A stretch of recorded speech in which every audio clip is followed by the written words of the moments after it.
नमस्कार, आप देख रहे हैं कालचक्र। मैं हूं श्रद्धा और मेरे साथ हैं प्रश्न कुंडली विशेषज्ञ पंडित सुरेश पांडे जी। पंडित जी, बहुत बहुत स्वागत है आपका। नमस्कार। धन्यवाद। मांगलिक है तो क्या शादी नहीं होगी? मांगलिक है तो क्या तलाक होगा? मांगलिक है तो क्या अमंगल ही होगा? मांगलिक होना कोई दोष नहीं है। मांगलिक है तो ना घबराएं और देखें काल चक्र। तो लोग मांगलिक दोष से बहुत डरते हैं, और क्यों मांगलिक दोष को इतना अशुभ माना जाता है? जिन लोगों की मांगलिक दोष होता है जिनकी कुंडली में, वो क्या वाकई में जीवन भर कष्ट और मुश्किलें उठाते हैं? कैसा होता है मांगलिक लोगों का नेचर और फ्यूचर, जानते हैं पंडित जी से। पंडित जी, मांगलिक दोष, और इस शो में भी बहुत कॉलर आते हैं, कहीं मेरा बेटा मांगलिक तो नहीं है, कहीं मेरी बेटी मांगलिक तो नहीं है। इतना डर क्यों है लोगों में मांगलिक को लेकर? क्या वाकई में ये दोष है और जिसको होता है वो जीवन पर्यंत परेशान ही रहता है, या सच्चाई इसके परे है? देखो, सच बात तो ये है कि मांगलिक दोष को एक हवा बना दिया गया है। कुछ लोग काल सर्प दोष और मांगलिक दोष, काल सर्प दोष तो होता ही नहीं है, ज्योतिष का कोई योग ही नहीं है। ज्योतिष के जितने प्रणेता हुए, किसी ने काल सर्प योग की चर्चा नहीं की। ये आधुनिक लोग अपना विद्वता दिखाने के लिए काल सर्प योग की चर्चा कर रहे हैं। मांगलिक दोष की जहाँ तक बात है, तो मांगलिक दोष कोई हवा नहीं है और ना कोई डरने की इतनी बात है।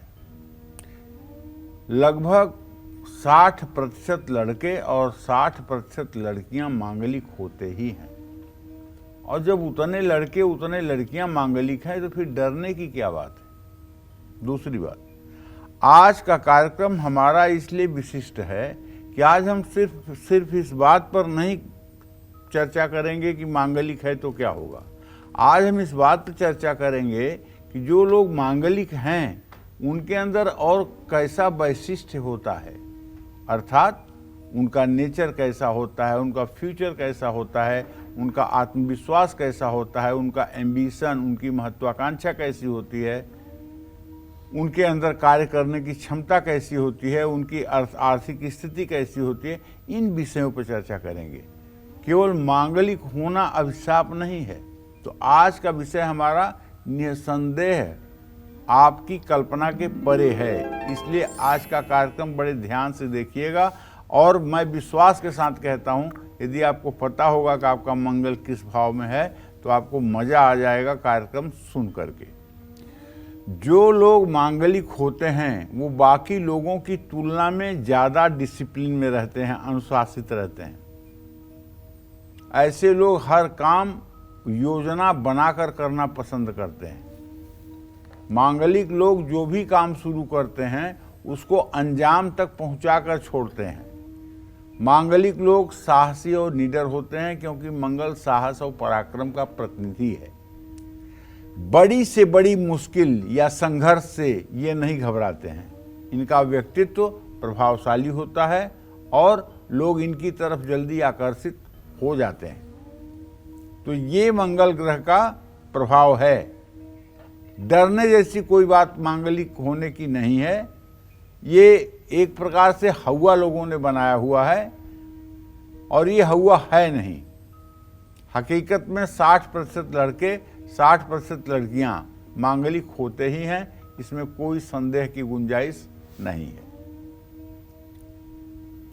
तो आज पंडित जी मांगलिक दोष से जुड़ी बहुत ही खास जानकारी दे रहे हैं। अब अपनी इस चर्चा को आगे बढ़ाते हुए बात करते हैं कुंडली के लग्न भाव, यानी पहले भाव की। कुंडली के लग्न भाव में अगर मंगल हो तो व्यक्ति का नेचर कैसा होता है? ऐसे लोग काम के प्रति कैसे होते हैं? आइए जानते हैं। बताइए पंडित जी, लग्न में अगर मंगल हो तो व्यक्ति का नेचर कैसा होता है? कहते हैं कि लग्ने व्यये च पाताले जामित्रे चाष्टमे कुजौ भर्ता पत्नी विनाशाय पत्नी भर्ता विनाशकृत।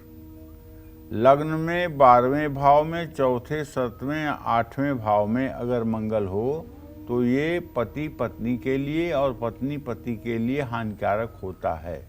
यही मांगलिक दोष है। एक श्लोक से मांगलिक दोष स्पष्ट हो जाता है। वो श्लोक ये है, लग्ने व्यय च पाताले जामित्रे चाष्टमे कुजौ भर्ता पत्नी विनाशाय पत्नी भर्ता विनाशकृत। इसके अलावा कोई और दूसरा श्लोक नहीं बना है इसके लिए।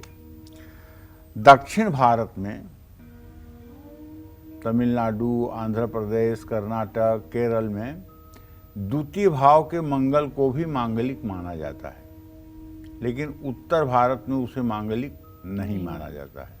इसलिए उत्तर भारत के ज्योतिषी इस विषय पर विचार नहीं करते हैं।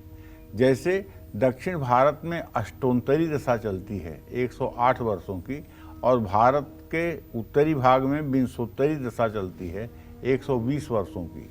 उसी तरह से वहाँ द्वितीय भाव में मंगल को मांगलिक दोष में गिना जाता है, लेकिन यहाँ इस तरह की कोई बात नहीं है। जिन लोगों के प्रथम भाव में यानी लग्न भाव में मंगल होता है, ऐसे लोगों के चेहरे पर लालिमा होती है, आत्मविश्वास दमकता है। मंगल की दशा आने पर ऐसे लोग, ऐसे मांगलिक लोग साहसी और पराक्रमी हो जाते हैं। ऐसे लोग किसी के भी दबाव में काम करना पसंद नहीं करते हैं। ऐसे लोग मुश्किल परिस्थिति पर भी आसानी से नियंत्रण पा लेते हैं। ऐसे लोग कठिन कार्य को भी बहुत ही आसानी से कर लेते हैं। खेल, सेना, सेवा के क्षेत्र में इन मांगलिक लोगों का काफ़ी नाम होता है। खास करके मंगल अगर मकर राशि का, मेष राशि का या वृश्चिक राशि का मंगल लग्न में हो, तो ऐसा मंगल व्यक्ति को आकाश की बुलंदियों पर पहुंचा देता है, और ऐसा व्यक्ति बहुत ज़्यादा तेज, हर काम को स्फूर्ति से करने वाला बन जाता है। ऐसे लोग जो भी टारगेट, लक्ष्य निर्धारित करते हैं उस तक पहुंचते जरूर हैं। तो कहने का मतलब ये है, जिन लोगों के लग्न में मंगल है, अगर वो पापग्रहों से दृष्ट नहीं है, या पापग्रहों से भिड़ा हुआ नहीं है, या पापग्रहों से पीड़ित नहीं है, तो ऐसा मंगल निसंदेह आदमी को निडर, साहसी, हिम्मती, एम्बिशन वाला, महत्वाकांक्षा वाला बनाता है। इसमें कोई दो राय नहीं है। और चूंकि मंगल की 7वें भाव पर भी दृष्टि होगी, 8वें भाव पर भी दृष्टि होगी, तो ऐसे लोगों की पत्नियां भी तेज तर्रार, सुंदर और आत्मविश्वासी होती हैं। मांगलिक दोष का बहुत प्रकार से परिहार होता है। यदि कुंडली में परिहार हो रहा है तो कोई बात नहीं, अगर परिहार नहीं हो रहा है तो मांगलिक लड़की से विवाह करने के बाद सुखमय जीवन भी व्यतीत होता है। जय मां विंध्यवासिनी।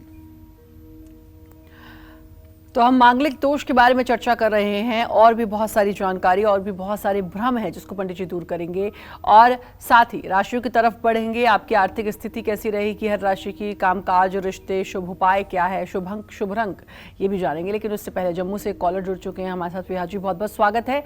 बात करिए पंडित जी से। नाम? नाम पंडित जी। नाम बताओ बेटा अपना।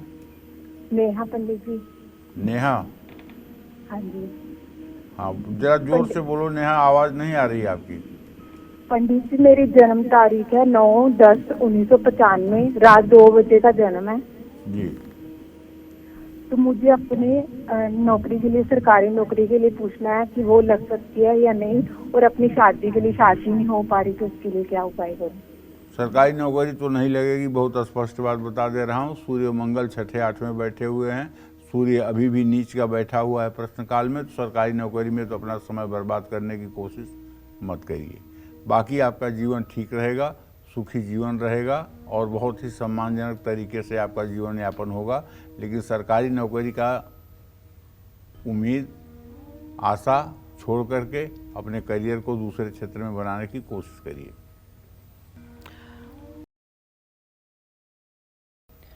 तो आपने लग्न के बारे में तो जान लिया, अगर लग्न में मंगल हो तो फिर क्या होता है। लेकिन लग्न के अलावा और कैसे और कौन से ऐसे भाव हैं जिसमें मंगल अगर विराजमान है तो फिर व्यक्ति के नेचर में और फ्यूचर में क्या कुछ असर पड़ता है, जीवन में क्या असर पड़ता है, जानेंगे हम पंडित जी से। लेकिन उससे पहले हमारे साथ कॉलर जुड़ चुके हैं विपुल जी दिल्ली से। विपुल जी, स्वागत है, बात करिए आप पंडित जी से। पंडित जी नमस्कार। हाँ नमस्कार पंडित जी, मेरा नाम विपुल, दिल्ली से। डेट ऑफ बर्थ 29 मार्च 2001, दिन के 11:23 पे मेरा भविष्य कैसे रहेगा और हमारा घर कब तक होएगा? चलिए मैं आपको बताता हूँ विपुल भैया। आपके द्वितीय सप्तम भाव के स्वामी मंगल बुध हैं और मंगल बुध का बृहस्पति के साथ इत्तेसाल नहीं हो रहा है। भविष्य तो आपका अच्छा है, लेकिन अभी वर्तमान आपका अच्छा नहीं है।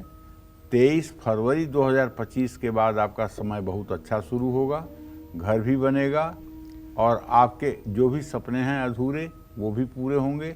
लेकिन अभी 23 फरवरी 2025 तक संघर्ष की स्थिति है, संघर्ष करना पड़ेगा। आपको चाहिए कि आप हमारे कहने से 10 बार हनुमान चालीसा का रोज पाठ किया करिए। ये क्रम कम से कम 1 साल तक चलाइए और हर मंगलवार को हनुमान मंदिर जाया करिए। चाहे 5 ही लड्डू हनुमान जी के सामने रखिए, लेकिन 5 लड्डू और तुलसी के पत्ते जरूर रखिए। ये उपाय करना आप शुरू करिए, निसंदेह आपके भविष्य में 4 चांद लग जाएगा। जय मां विंध्यवासिनी। जिन लोगों की कुंडली में चौथे भाव में मंगल होता है, ऐसे लोगों की फाइनेंशियल कंडीशन कैसी होती है, परिवार कैसा होता है और ऐसे लोगों का फ्यूचर कैसा रहता है, आइए जानते हैं पंडित जी से। पंडित जी, अगर चौथे भाव में मंगल हो, मेरे भी है, तो फिर ऐसे लोगों का नेचर और फ्यूचर कैसा होता है? देखो, बहुत सी बातों पे बहुत सी बातें डिपेंड करती हैं। मंगल किस राशि में है, किन ग्रहों की दृष्टि में है, किन ग्रहों के साथ है। केवल मंगल का चतुर्थ भाव में होना ही एक बात नहीं है, इसके साथ बहुत सी बातें हैं। शत्रुगृही है, अति शत्रुगृही है, मित्र गृही है, अति मित्र गृही है। तो ये सब बातों का जब मूल्यांकन करके उसका सारांश निकाला जाता है तब उसका अर्थ होता है। तो ऐसे में मैं बताना चाहूँगा अपने दर्शकों को, जिन लोगों की जन्म कुंडली में चौथे भाव में मंगल होता है, ऐसे लोगों को कड़ी मेहनत के बाद सफलता मिलती है। ऐसे लोग शक्तिशाली और आकर्षक होते हैं। ऐसे लोगों को संतान का सुख भी अच्छा मिलता है। लेकिन चूंकि मंगल माता के स्थान में बैठता है, इसलिए माता का सुख नहीं होता है। ऐसे लोगों की माताएं ब्लड प्रेशर के रोग से बहुत ज़्यादा पीड़ित रहती हैं।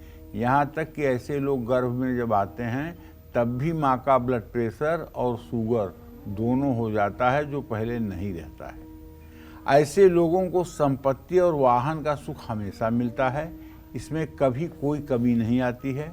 और ऐसे लोग अपने जीवन में उच्च पद पर भी पहुँचते हैं और बहुत धन भी कमाते हैं। ऐसे लोग अपने घर से दूर रहते हैं और अलग अलग स्रोतों से धन अर्जित करते हैं। चौथे भाव का मंगल व्यक्ति को कड़ी पारिवारिक पृष्ठभूमि देता है, इसमें कोई संदेह नहीं है। जय मां विंध्यवासिनी। हमारे साथ कॉलर जुड़ चुकी हैं उषा जी, बहुत बहुत स्वागत है। बात करिए पंडित जी से। हेलो, नमस्कार सर। नमस्कार पंडित जी। रहिए। हाँ पंडित जी, मेरी उम्र 29 साल है। मैं उषा रानी जम्मू से बात कर रही हूँ जी। तो पंडित जी, मेरी शादी में रुकावट आ रही है, रिश्ते होते होते टूट जाते हैं। तो पंडित जी को दिखाया, वो बोल रहे हैं कि मंगल दोष है और काल सर्प दोष है। तो पंडित जी मुझे कुछ उपाय बताइए जिससे मेरी शादी बिना रुकावट के हो जाए।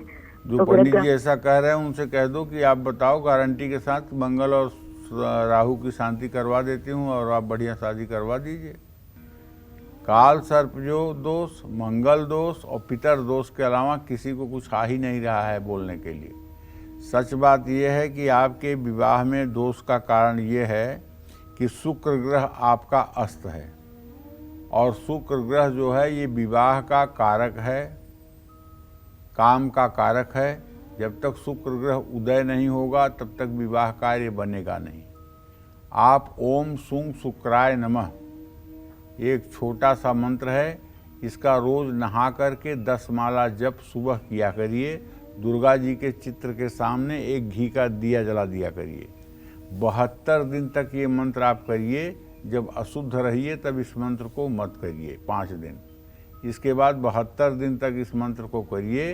72वें दिन किसी ब्राह्मण को बुला करके इसी मंत्र से 10 माला अर्थात 1080 बार काला तिल घी चीनी से हवन कर दीजिए और उस ब्राह्मण को भोजन करा दीजिए। देखिए उसके बाद 64 दिनों में आपका विवाह तय होता है कि नहीं। आप ये उपाय कर लीजिए। हमारे साथ कॉलर जुड़ चुके हैं। सचिन जी, बहुत बहुत स्वागत है। बात करिए आप पंडित जी से। प्रणाम पंडित जी। हाँ, सदा सुखी रहिए सचिन बाबू। पंडित जी, मैं पंजाब से बोल रहा हूँ। सचिन मेरा बेटा है जतिन, जिसका 1997 6 फरवरी का बर्थ है, 11:25 सुबह का। पंडित जी, जिस लड़की से हमने शादी करनी थी उसका डेट ऑफ बर्थ है 6 अक्टूबर 2002, 3:13। पूर्णिमा उसका नाम है, वो मांगलिक है। कितना बताए कि हमें शादी करनी चाहिए कि नहीं करनी चाहिए? शादी कर सकते हैं, कोई बुराई नहीं है। शादी कर सकते हैं, कोई बुराई नहीं है। बिल्कुल टेंशन लेने की जरूरत नहीं है। शादी एकदम कर सकते हैं। बस थोड़ा सा एक उपाय जरूर करना चाहिए। शादी के पहले मंगल दोष की शांति करा देना चाहिए। मंगल दोष के वैदिक मंत्र का 50,000 जप, हवन, तर्पण, मार्जन जरूर करा देना चाहिए। और गेहूं का आटा, गुड़, लाल कपड़ा, मसूर, ये सब चीज़ें मंगलवार के दिन उसी पूजा कराने वाले ब्राह्मण को दान भी कर देना चाहिए। इससे आने वाला समय उत्तम रहेगा। और एक और कॉलर हमारे साथ जुड़ चुके हैं गोरखपुर से। अनिल जी, बहुत बहुत स्वागत है। बात करिए पंडित जी से। हाँ गुरु जी प्रणाम। हाँ, सुखी रहिए। गुरु जी, मैं अपने बच्चे के बारे में पूछना चाहता हूँ जी। इसका नाम पीयूष शर्मा है। इसका जन्म है 26 जून 1993 को जी। इसका भाग्य उदय नहीं हो रहा है सर, क्या करना चाहिए? मेरे समझ से अनिल जी, आपके पुत्र का भाग्येश जो है वो मंगल है, सूर्य से 6ठा 8वां है।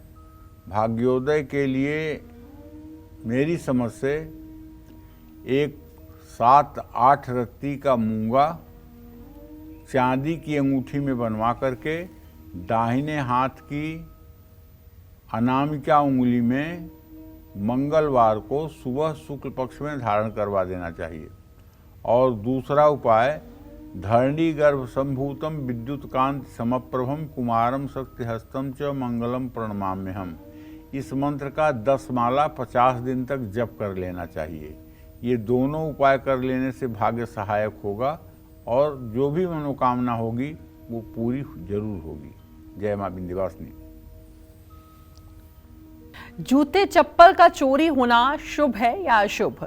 जूते चप्पल का दान क्या करेगा आपका कल्याण? साथ ही गंदे जूते चप्पल कैसे बिगाड़ सकते हैं आपकी किस्मत? आइए जानते हैं, बताइए पंडित जी।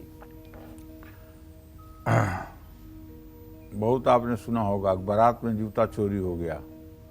अब तो चोरी ही नहीं होता बारात में जूता, इसलिए कि जूता लोग निकालते नहीं हैं। बारात में पहुंचते हैं, बफे सिस्टम नाश्ता करते हैं और बारात में घूमते टहलते रहते हैं। जनवासा विधिवत होता नहीं है।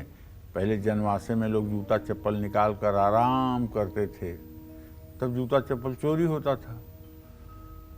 अब परिस्थितियां बदली हैं। अब कहाँ लोग बारात में जूता निकाल रहे हैं। अब तो केवल दूल्हे का जूता चोरी होता है, वो भी महंगे दाम पर फिरौती के साथ वापस होता है।